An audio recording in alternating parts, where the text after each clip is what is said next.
Okay, we're live, Simon. Hello, everybody, and welcome to another AMA session.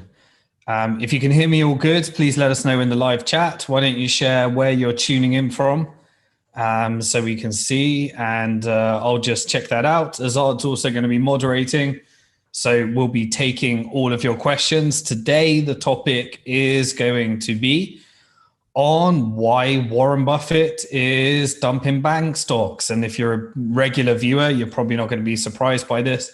What's really interesting is I've been talking about this free video series I'm going to be creating on how to invest during the Great Depression of 2020. And part of it was discussing what investors have been doing during this time. And the content that I created on Warren Buffett is actually almost becoming out of date because he did what I thought he was going to do. So now we can treat it as what he actually did as opposed to what I was thinking he was going to do next. But anyway, so Warren Buffett is dumping bank stocks. If you are holding bank stocks, remember, in a future episode or previous episode, I've covered it as well. If you hold money at a bank, which we all do, you may end up with bank stocks in the future. You may end up with the very bank stocks that Warren Buffett is dumping right now, because the rules around banking is that if you hold your money at a bank, the bank is the legal owner of your deposit. They may promise to repay it for you, and they may give you temporary access to it. And if you hold a larger sum in that, then you'll start to realize that every time you try and move it, you have to provide documentation, all because of the way that regulations work. And that's what happens when you seize control of your money and give it to any other regulated institution. It's the same on, at Bank to the Future. We've recently just moved all of our client money over to a trust structure in order to protect, to a certain degree, a bit more against bank bailouts through the legal structures. And obviously holding your money in cryptocurrency gives you the ability to own your own money.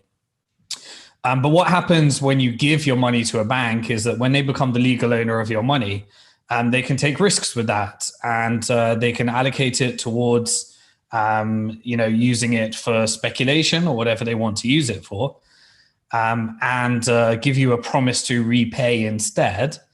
But if they take excessive risks with that, then they can also use the deposit to bail themselves in, it's called.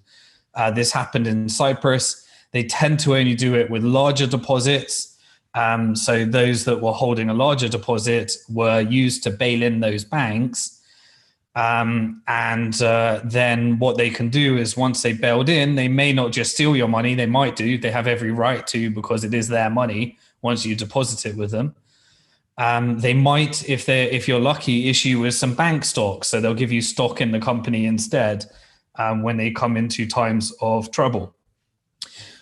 So make sure you're aware of that, and also the federal deposit insurance schemes and all sorts of stuff. That's just the American one, the FDIC. Also remember that it is nowhere near insured all the deposits that it's claiming to insure. So if anyone needed to do that, then the hope is that only one or two banks would go down at the time, and therefore your deposits would be insured. But at times of systemic risk, when the entire banking system is under pressure, like it was in 2008, then there is nowhere near enough insurance to actually cover those deposits. So the insurance is not really fully comprehensive, as it were. Pardon the pun. But speaking of systemic risk events in banking, during the last financial crisis in 2008, we saw that people like large-scale investors like Warren Buffett were actually sucking up bank stocks at discounts, and he's now dumping them into this market, which is a very wise move. He negotiated himself some very good stock valuations during the 2008 financial crisis, and during the 2020 Great Depression. Warren Buffett has been selling those bank stocks. So he's been getting rid of two of his positions, And the reason that he's getting rid of those stocks, from my perspective, obviously I don't know him, this is just my speculation, is because he knows that the stock market should not be at all-time high right now. So he's hedging. Obviously, Warren Buffett is a value investor, so he likes stocks. But he's selling out of banking and airline stocks at the all-time highs of the stock market, which is insane in itself. But then when you understand a little bit more about what's behind the stock market valuations, not so insane. But in a normal market, if we were actually in a free market and market-driven economy, which we no longer have, America and the largest markets in the world are certainly not free markets, and they're not market-driven. They're driven by government money and money creation and Federal Reserve money. And they're driven by, crony capitalism, whereby stimulus packages, while at least this financial crisis, some of those stimulus packages have been making their way to, the average person through helicopter money. In the previous financial crisis, it was all distributed through crony capitalism, so that the largest institutions that were closest to the central banks were able to get access to that cheap money so that they could pump up their stocks, which led us out of the last financial crisis through an asset price inflation. And that continued. Anyone that was actually following, fundamentals and actually looking at the market would realize that there was still the systemic risk. They kicked the can down the road a little bit further. And it wasn't until we had a health crisis that it starts to expose some of the weaknesses in the financial system and the banking system. And so Warren Buffett is selling into this stock market bubble right now, which is driven by stimulus packages. And I think one of the, I'm a shareholder in Robinhood, and one of the largest use cases of stimulus package and helicopter money was actually sticking it on Robinhood and people buying stocks and shares. So that drove it up on the retail level.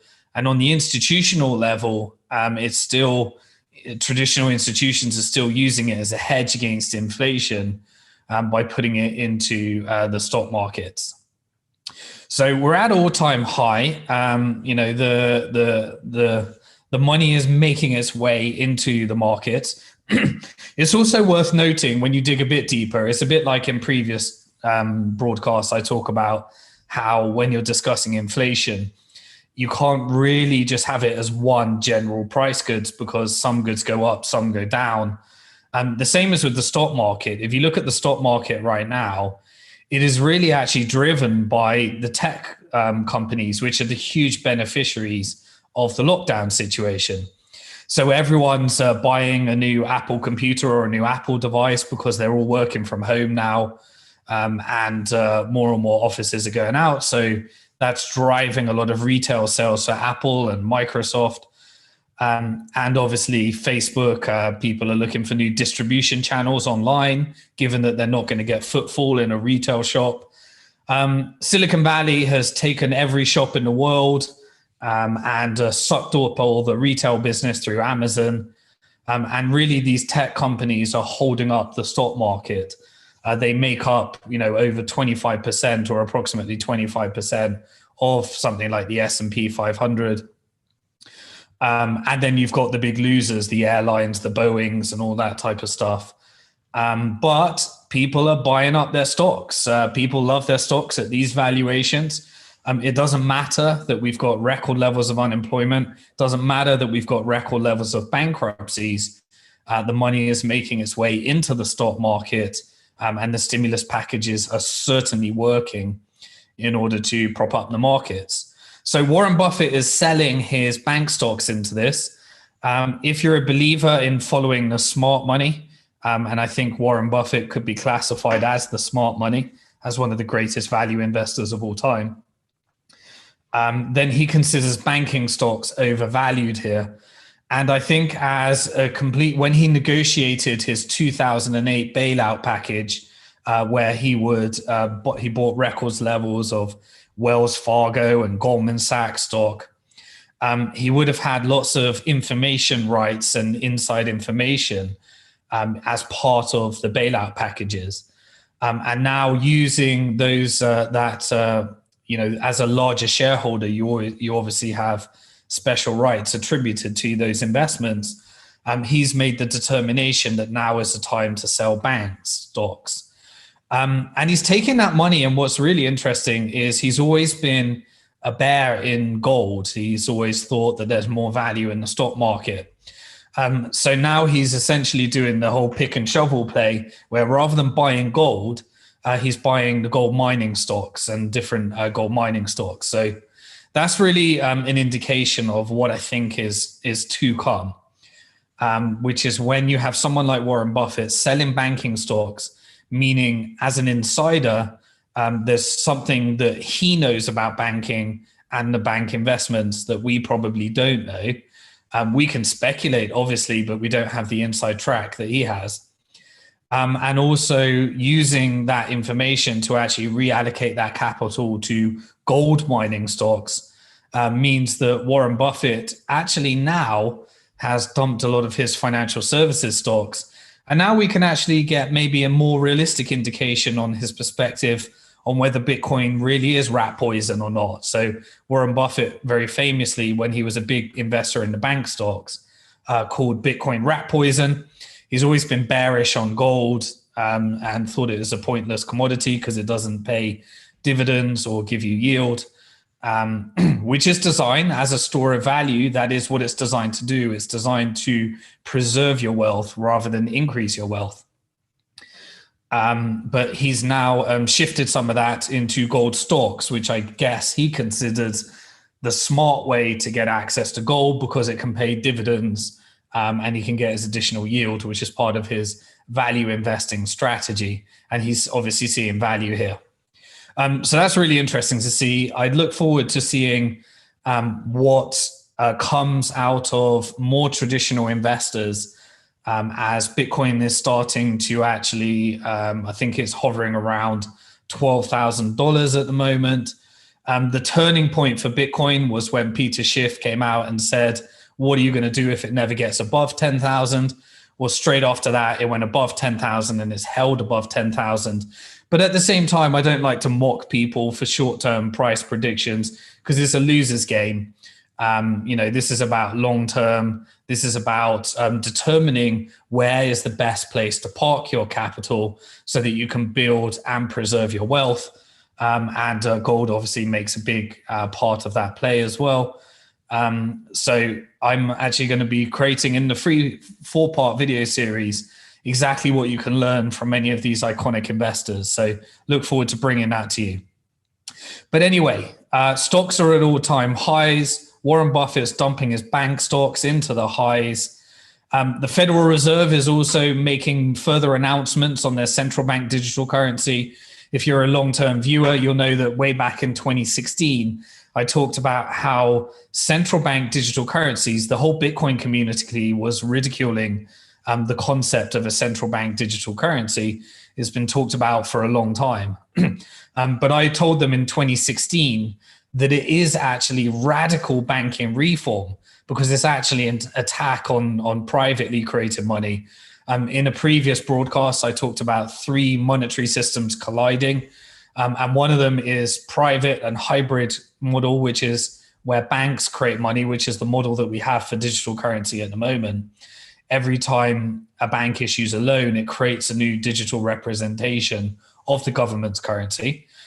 And if the Federal Reserve starts creating its own central bank digital currency, it is radical banking reform. It is a complete restructure in terms of money being created as debt. It's now fully, rather than being private money created by a private bank, it's created by the Fed or different central banks, and it's not backed by debt. That's the key thing there. So having money not backed by debt means that you move towards a really horrific form of money, which takes away many of your, your privacies, your freedoms, and your liberties, because I've covered that in previous videos. But it's not backed by debt, so therefore it's not strictly a Ponzi scheme like the current version of fiat money at the moment. So it moves it away from being a debt-based Ponzi scheme to being a horrific form of privacy-sucking money. And we can choose which one we like the most.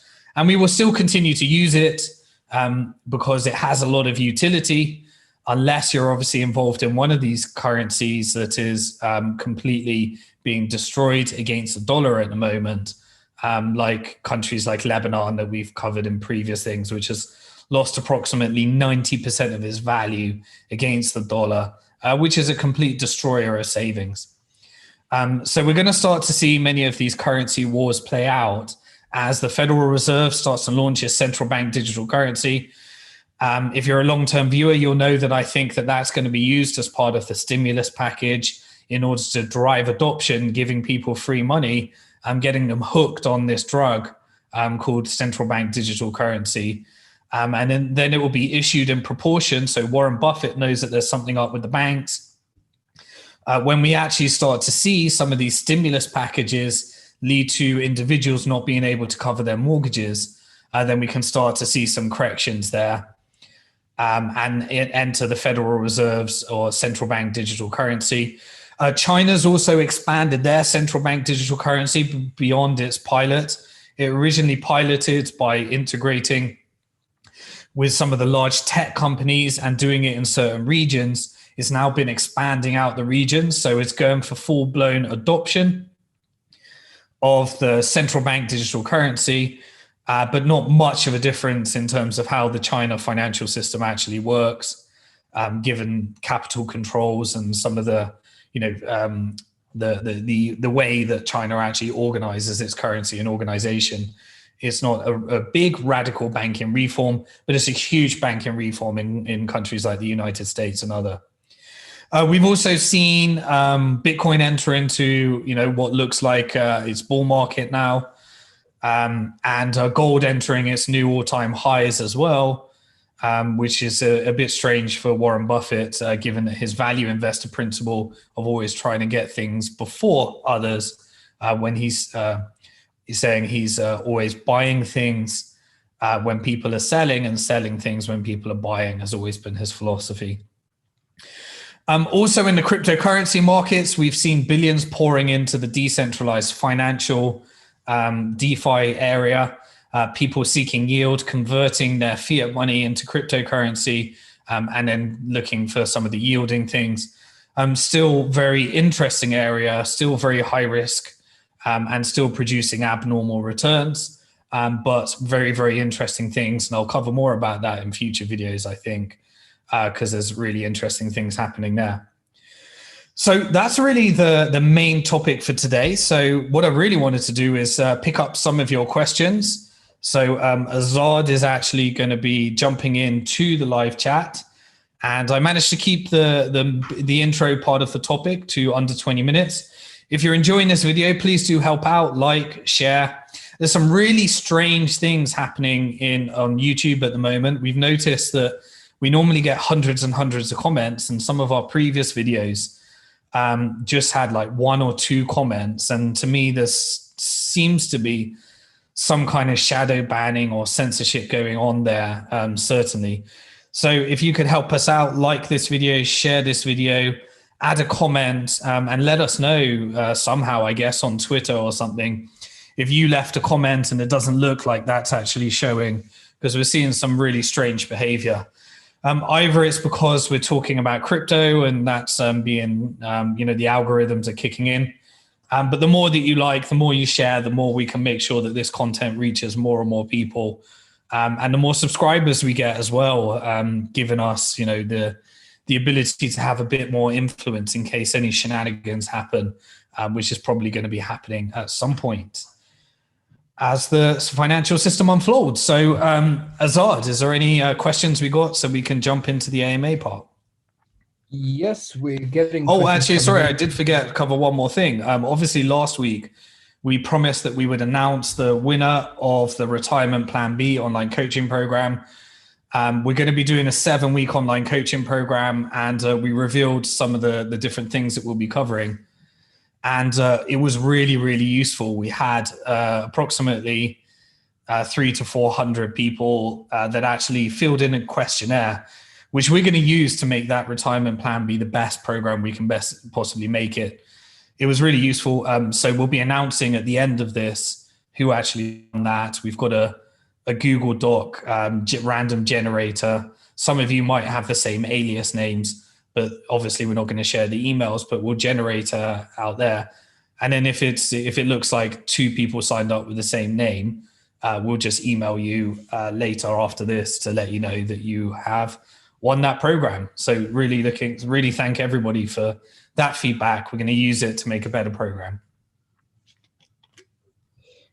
Thank you for that. Okay, so we're getting quite a few questions around the Retirement Plan B course. So one of the questions are non-accredited US investors going to get much out of your retirement course, or are we likely excluded from a lot of your investments?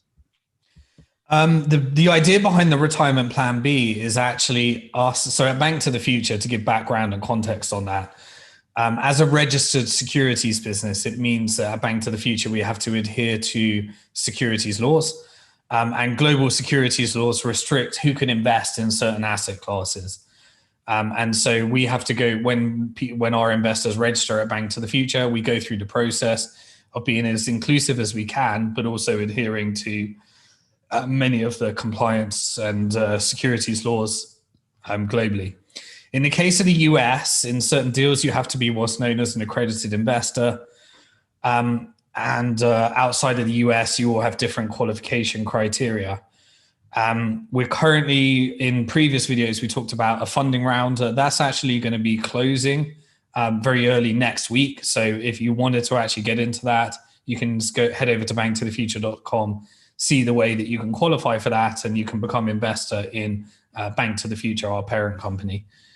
But the Retirement Plan B is actually designed to be accessible to the masses. Now, while there might be some strategies that are a bit difficult to implement because certain services are available to US and not US, I think you'll find that most of what we teach, 99% of it, will be accessible to non-accredited US investors.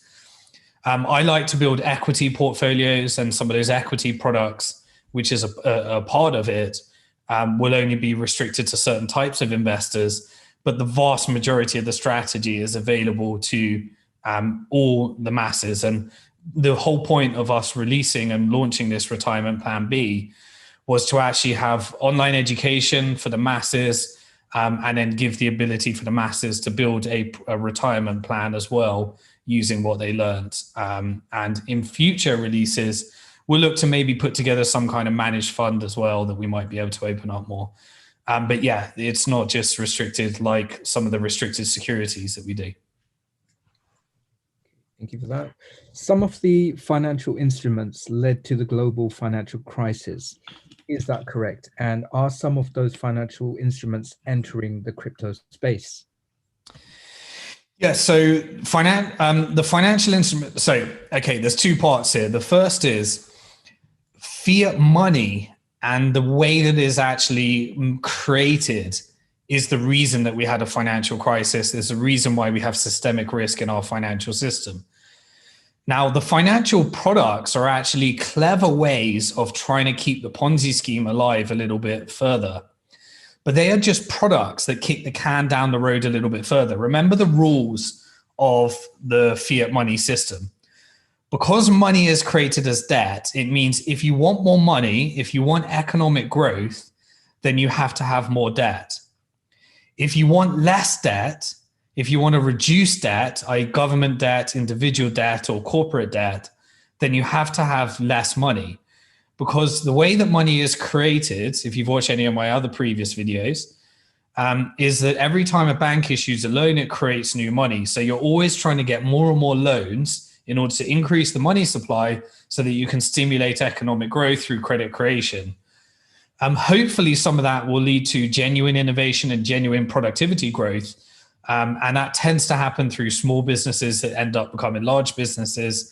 And that's where you get all growth in the economy, and that leads to all job creation. So that's all good stuff.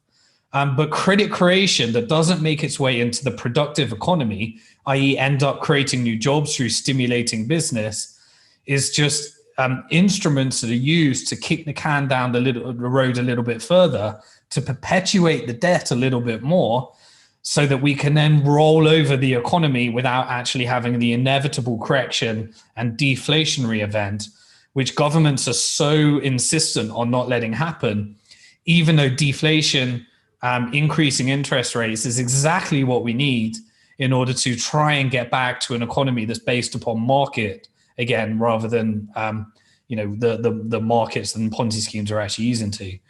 But the products that investment banks, in a sense, they innovated things that saved our financial system because it's built upon a Ponzi scheme. They're only working within the parameters of how the system actually is created. So they come up with all sorts of crazy things in order to try and recycle debt, rehypothecate, and keep the economy alive a little bit longer.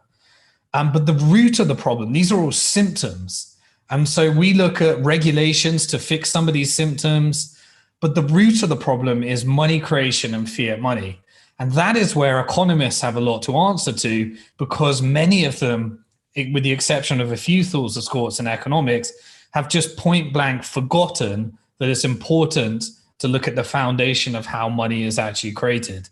They assume models which don't exist, like multiplier effects and fractional reserve banking.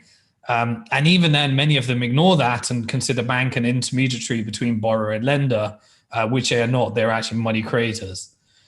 And it's not created through a multiplier effect. And they've proven that time and time again in economic models. Don't want to get too geeky in these things. But these are all symptoms. The root cause is the money creation system.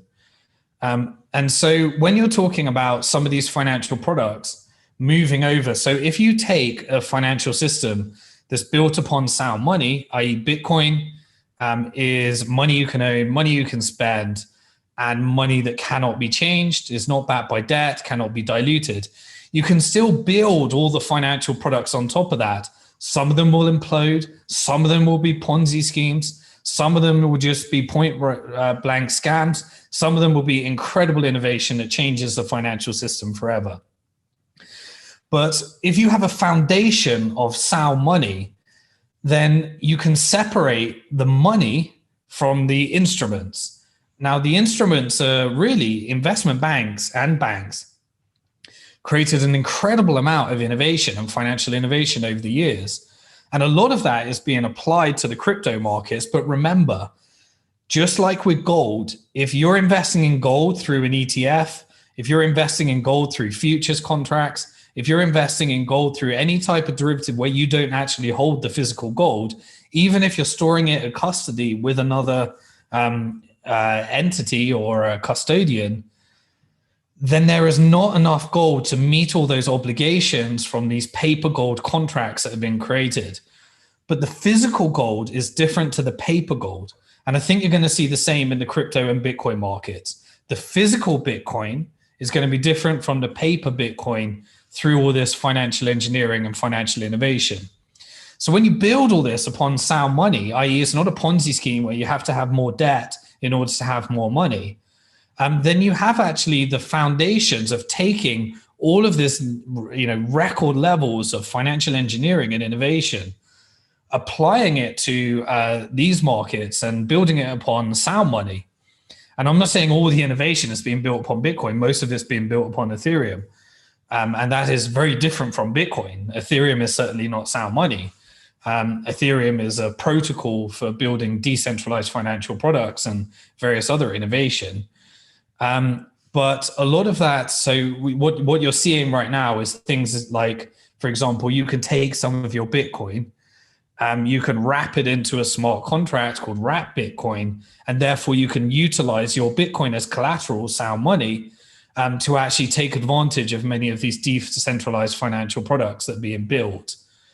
That's the type of innovation that we're seeing. Are we going to see a lot of disasters? Yeah, well, it's a pure free market here. And so therefore you're going to see people create some crazy things, and we do see that. We see that, we've seen that level of experimentation. But the interesting part upon here is that the foundation of the entire crypto market is Bitcoin as sound money. And then there's a whole load of innovation built around that. So you will see similar problems, you will see that, but you won't see Bitcoin as a Ponzi scheme, which is the important difference here, because of the way the money is actually created is it's mined and backed by electricity, which miners have to expend great resources in order to mine a new Bitcoin. And therefore, it's not a debt-based Ponzi scheme like we see with traditional currencies like the dollar, the pound, the euro, and etc., and on and on and on.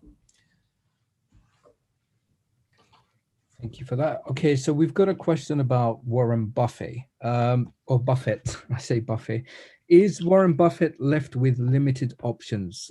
With crypto being the new .com, will he enter this space with companies like Coinbase if they go public?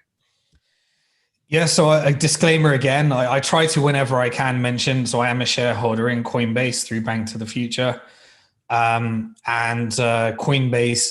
this is not inside information, but it looks like it's about to go public. There have been several announcements on that. We'll see. I think Warren Buffett has made his position very clear. And we'll see if we get a backtrack and reversal of that and if he sees value here. But it's still, I think Warren Buffett likes his very traditional rather than more speculative industries that are fast growing. So I don't expect to see that anytime soon. Okay, thank you. What's your opinion on China and Russia moving away from the USD? The Chinese bank regulator came out and blamed the USD as the big reason for this recent crash. How does this start playing out? Yep. So you're starting to see the next phase in currency wars. China, Russia, Brazil, Iran, the BRIC countries, they've been looking for, India as well, been looking for a way to circumvent the dollar for a long time. So this is not something new. There are rails being built to have different corridors with different currencies that don't have to go via the US dollar. The reason for that is because America uses its position of power with the dollar to actually dictate global politics. And so things like sanctions is where if the US doesn't necessarily like, or Europe doesn't necessarily like some of your policies or what you're doing, then they can enforce all the other financial institutions and banking institutions to not engage in financial transactions with you. And so sanctions are a tool for exerting excessive control. And it becomes more and more hard for countries to fight back against that when the dollar is in control. So, the politics, and I try to stay out of the politics, but currency wars are a main tool that I think you're going to see rather than actual, physical airplanes and wars and bombs. I think currency wars is the new war, as it were. In order to do that, you need to build strategic alliances and rails and financial rails that work outside the dollar side, so that once you've got that power, you can then start to use it when the monetary renegotiation that I'm forecasting comes ahead, as governments have essentially completely gone wild on their money creation in order to actually get out of this health pandemic. In an environment where there's a lack of money being created by the private banking sector because they're not issuing loans at the pace when they're trying to recapitalize and get ready for their bail-ins and bailout prevention.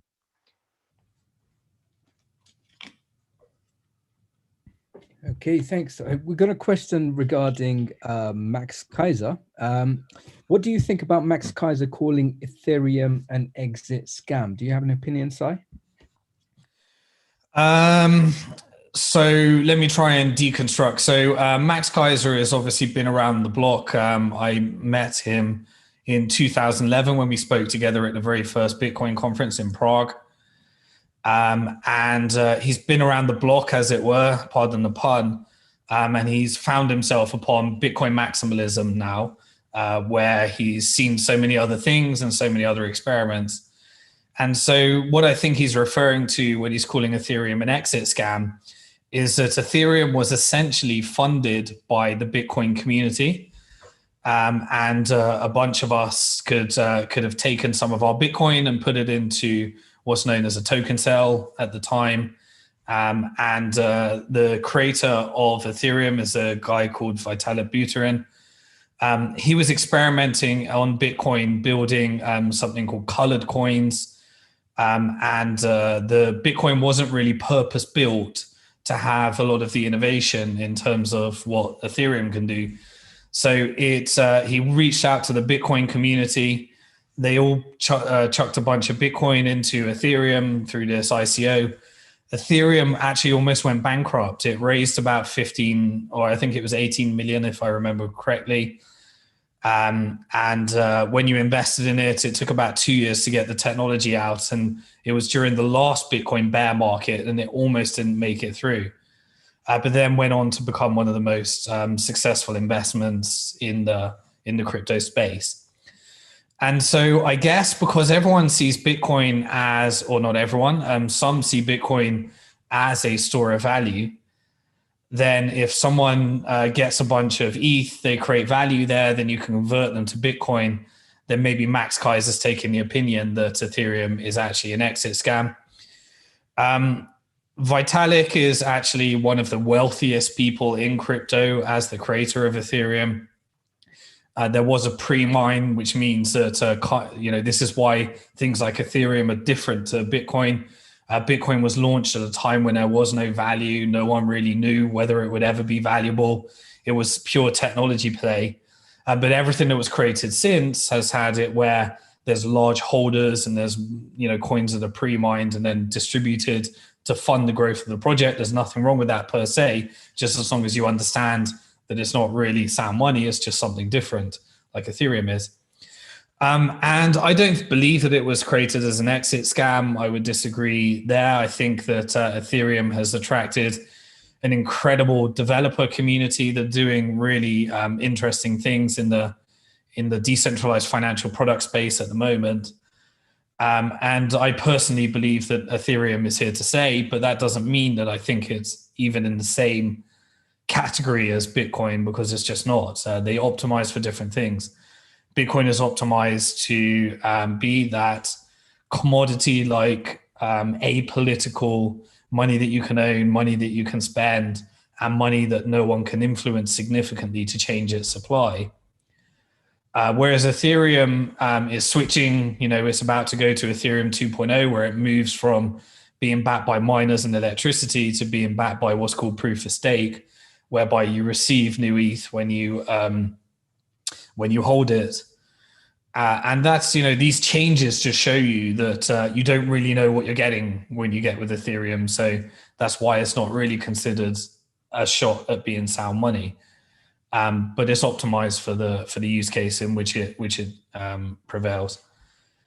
But yeah, I understand the sentiment, but I think Ethereum's a bit more than just an exit scam. Thank you. Okay, we've got a question around the collapse of the US dollar, which is quite a popular question. So we've had a few comments which are quite similar. Once the US dollar fails, get ready for prices of goods to skyrocket, which leads to, does 100,000 BTC, the price of BTC, predicted price of BTC, does that mean when it gets to that level, does it mean that the dollar has actually gone to shit, aka price of goods, services would have gone up considerably a lot? So I think Bitcoin, again, not financial advice, do your own research, but I think Bitcoin could, and I don't really talk about prices much at all, I'm a long-term investor, but I do believe, and I put my money where my mouth is, that Bitcoin could reach $100,000 without the dollar going to shit, as it were. It doesn't require the collapse of the dollar. New adoption in Bitcoin is based upon people wanting to own their own money, needing to spend their money based upon financial friction in the traditional traditional currencies. And also the fact that it's digital scarcity on a scale we've never seen before, and it's the world's scarcest digital asset we've ever seen. Obviously, there could be other things but it doesn't have the properties that Bitcoin does. So I think it could get there without it, because I think the demand for Bitcoin goes up over time based upon those forces driving more people into wanting to use Bitcoin. The dollar will inevitably crash because no fiat currency has ever survived. The dollar would be the first one. The longest standing currency in history was actually the Great British Pound. Obviously, the money with the largest history is gold. But in terms of a fiat currency, the pound lasted, it was an outlier, because most currencies, I created a video on this before around, I'm trying to remember the title. The dollar is worth a lot. I can't remember the title, but it's in the archives where I went through all the different currencies, how long they've lasted. But a fiat currency has never survived, and the average is about 50 years. And no study that went into all the different currencies, if it wasn't for the British pound lasting so long, it would have been about 27 years on average. So change in currencies is inevitable, predictable, and guaranteed, and collapse of currencies is inevitable, predictable, and guaranteed. We're not going to have the dollar reserve forever. But I think we enter into a monetary renegotiation. There is another thing to think about as well, because initially, if people lose all their dollars, then it's also a lot of people. And, you don't want the banking system to collapse for your Bitcoin to succeed. That's not a good idea. The reason for that is it's going to destroy so much wealth from so many people that, it's a bit like we've reached that phase with the rich-poor divide at the moment. So the wealthy, the wealthy 1% of 1% own so much, but they still need average Joe on the street to have something, because if they take everything, there's no one to sell their goods to, or there's no one to prop up their wealth.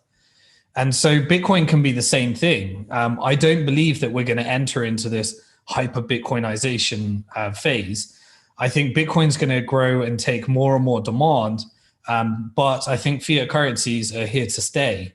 They're going to get worse and worse in terms of the user experience and the control and the privacy and the effect that it has on your personal liberties and sovereignty. But I do think that they are here to stay. And so a fiat currency collapse, or a complete, I think it will be a redistribution of fiat currencies, and there will always be a dominant fiat currency. I don't think you want fiat currencies to disappear just so that Bitcoin can prevail, because be careful what you wish for. If everyone destroys their wealth, then you're going to have a very tricky situation. Sorry, I just dropped something there. So, yeah. Right, thank you for that. When the stock market crashes again, will we see Bitcoin go down with it, or will people buy gold and Bitcoin this time around? Well, anything can happen. So in times of deep panic, people take their assets and they try and push them into cash. And so what we saw during the beginning of the health pandemic is that people dumped their gold, they dumped their Bitcoin, they dumped their stocks. Everything crashed together. The market takes a little bit of time to normalize. And then people start to realize that actually cash at a bank is a very bad place to put your funds. So they then start to look at, well, which asset classes do I want to be in? Do I want to be in stocks? Well, it feels very toppy. Do I want to be in safe havens? So they start looking at conservative strategies like gold. And then they might start looking at more speculative stores of value that can also be wealth creators as opposed to just wealth preservers. And that's where you start to look at things like Bitcoin. So I think you can see, these crash correlations happen in times of deep panic, but then eventually the fundamentals set in and this new money needs to find a home, and more people are finding a home in Bitcoin. So it's why traders are, trading is a tough gig. Investing, from my perspective, is more appropriate for most people, but most people like to try and make quick bucks through trading, and most end up destroying all their wealth through trading. Okay, we've got quite a lot of questions around Warren Buffett. Why did Warren Buffett buy Bank of America for 12 days in a row? That would have to be, as I said, some of the inside information for what Warren Buffett might actually know that we don't actually know. And as an insider through these different stocks, he gets access to information. So I think it's very important to do that. But my guess is that he thinks that there's more systemic, maybe they're closer to the Federal Reserve. He knows that they could be closer to bailout money. And so therefore he might be making a bet upon that. Okay, thank you for that. And right, so what's your response to the following statement? Bankruptcy is needed in order for there to be a complete global reset or a start over. For the government, that means reevaluation of their currencies and changing currency altogether as we know it. I completely agree that what the economy needs right now is actually market forces. And the market forces are going to be very painful because we've been on this, zero to negative interest rate drug for such a long time, since the last financial crisis. We've been in a asset-led, debt Fiat Ponzi scheme, which has driven up asset prices to valuations that are beyond reasonable. Obviously, a portion of that is due to actual productivity growth, innovation growth in the technology side. But a lot of it is crony capitalism. So the government is trying to prevent the cure to the economy. The economy is the thing that, the government is trying to prevent most, which is people going bankrupt. They took on too much debt. They need to correct that. They don't have savings. They need to start over, and they need to rebuild upon a foundation of savings. Once they build wealth, they can then reinvest that wealth, redistribute it through the economy. Trying to increase the velocity of money by discouraging savings through negative interest rates and encouraging debt is a Ponzi scheme. And by combining that with the banking system and money creation process, they're trying to prevent what the economy actually needs. The economy needs market forces. And market forces means market interest rates. It means market valuations in stocks.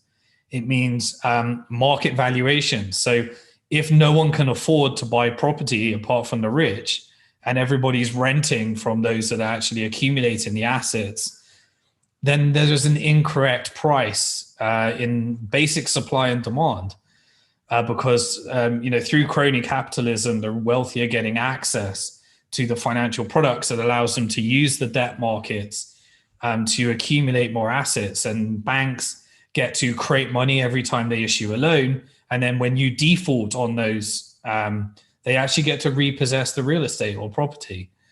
So this is why we get this recycling rich-poor divide, and why I'm really keen on trying to get everybody on the right side of the debt cycle, so that they can play these markets, because actually the tools of the wealthy, thanks to this market in Bitcoin and crypto, are actually available to the masses as well, which is why it's such an exciting time to be involved in this industry, because you don't have to be close to the Federal Reserve. There are obviously problems in our industry as well.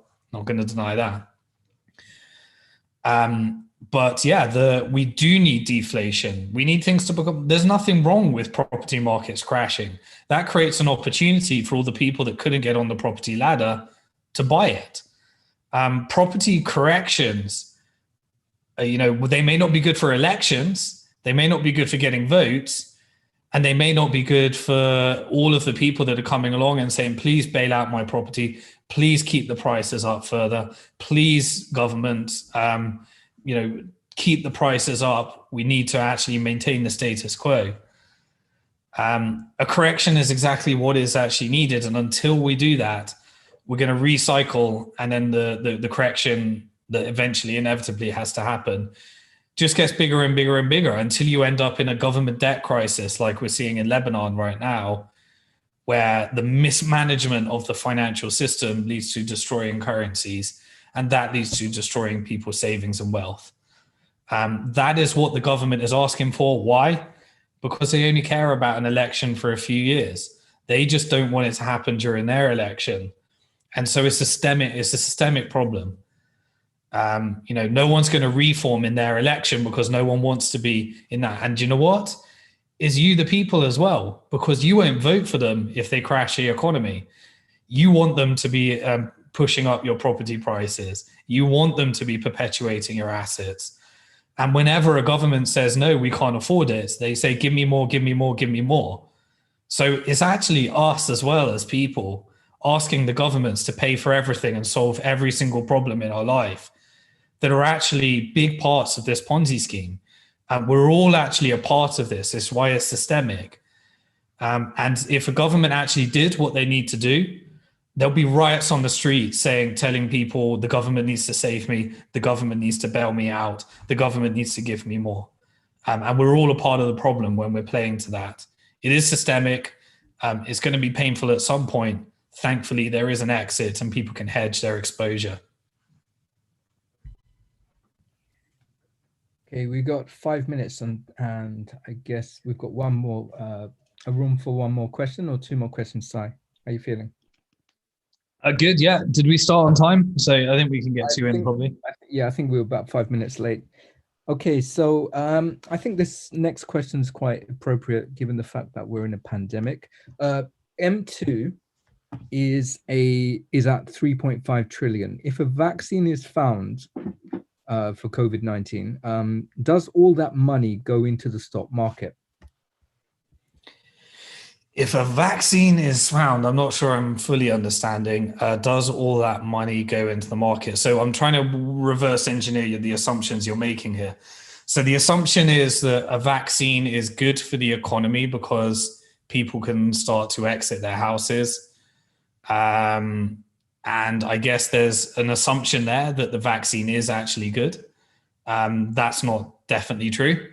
An untested vaccine could lead to another crisis, another health crisis. Does the money go into the stock market? I'm not quite sure of the connection there. So there certainly will be a wealth effect from whoever is behind the companies that are behind supplying that. That would be a redistribution of wealth. But I'm not quite sure how that connects to M2 money supply, credit creation. Yeah, I'm not seeing the connection there with that question. Okay. Any clue or guesses on which country will be the Cyprus of 2013 this time around? So basically in 2013, the Cypriot bank crisis was a driver of the 2013 bull run. Yeah, the first country that essentially comes along and bails in their banks, I assume that's what you're referring to. It could be any country because we have several Ponzi schemes, all happening simultaneously. You've got credit card crisis, you've got student loan crisis, they're all being repackaged. You've got pension crisis, you've got insurance crisis. Which one actually is very hard to actually predict. So I don't think anyone, or maybe a few of you did, predict that Iceland would be the catalyst for exposing the systemic risk in the last financial crisis. In fact, people don't even talk about Iceland because it's forgotten. But it could be one very obscure part of something that no one's even talking about right now. That bit is not, personally, I don't think it's worth speculating on a country level like that. I think is looking at the more bigger macro trends that will get you a better answer. And then you need to know that everything's systemic anyway. So it just takes one little kink in one corner of the world and that can trigger off many different effects because the financial system's all connected. So I think that's going to do it. Thank you very much, Azad. A couple of announcements. As I said, for those of you that wanted to actually get involved in the funding round of Bank to the Future, we're going to be closing next week. So make sure you see if you qualify for that. And that's our parent company for those that want exposure to the growth of the equity of the entire industry and what we're up to and building our retirement plans out. Good progress with the free video series. All of the content has been created. The video editors are now producing this. We want this to be as great as possible. Also, the online coaching program, the Retirement Plan B, all in good motion. Been created a lot of the spreadsheets and everything you need to actually plan your retirement and the different strategies. And we're also going to be building out a new website so that it's really simple. You can just enter a few numbers and it builds out the whole strategy for you. So it's turning from this little thing into this bigger and bigger and bigger thing. We also announced some of our special guests. If you missed it last week, Andreas Antonopoulos is going to be a part of it. He's going to be giving as one of, I'll be bringing in lots of my experts and guests, Adam Vaziri, Pamela Morgan, and more and more and more. So that's all in motion. Really excited about bringing that to you. And I think the final thing, Azad, is we're going to have to pick the winner. We said we'd pick the winner. So I know that you had a spreadsheet where ready, and there's a little code in there that randomly generates one person. We're hiding all the emails. There's a bunch of alias names that everyone entered when they answered the questionnaires. So we're going to pick one of those. Sorry if you have the same name as somebody else that's selected, but it will be a unique because we'll be emailing you shortly after this, probably tomorrow, to let you know that you'll be joining us on the Retirement Plan B online coaching program, completely free, as a thank you for completing that questionnaire. So Azad, are you all ready? Can we share the screen without doxing yourself? I am ready indeed. So yeah, apologies in advance, people. This is just a Google spreadsheet, and Google is pretty great at telling us how to randomly select a winner on a spreadsheet. So let me do that. Can everyone see that? Yeah, I can see that. That's good. Okay, so you can see on the right, there's a formula there. So this is not something where we've rigged it or we know who we're going to pick. So we've got all these names here. There's no email addresses. And so what we'll just do, I've got that formula already copied and pasted. And on a count of 3, 2, 1. Oh, blunder. What's it done? 1 second. We're going to get there. I just got to copy and paste this. Okay. We'll try that again. So do you want to give a countdown? Yeah, and if you could like the video at the same time, we'd really appreciate that. So on 3, I'll count to 3. We'll generate it. You hit the like button. That will really help us. So 3, 2, 1. So it's number 340. Let me scroll down. Who is that? 340. This is like bingo. Right. 340. Here we go. It's Sean. Okay, so there may have been multiple Seans, but after this, we'll pick out number 340, Sean, and we'll send you an email tomorrow. Thank you very much to everyone that participated. Sean, can't wait to have you on the Retirement Plan B online coaching program. And that's going to do it for now. So remember, as we always say, no matter how bad it gets, you are alive at one of the most interesting time in financial history. I want you to be on the right side of that, and we'll keep creating content. We'll see you this time next week, and over and out. Thank you.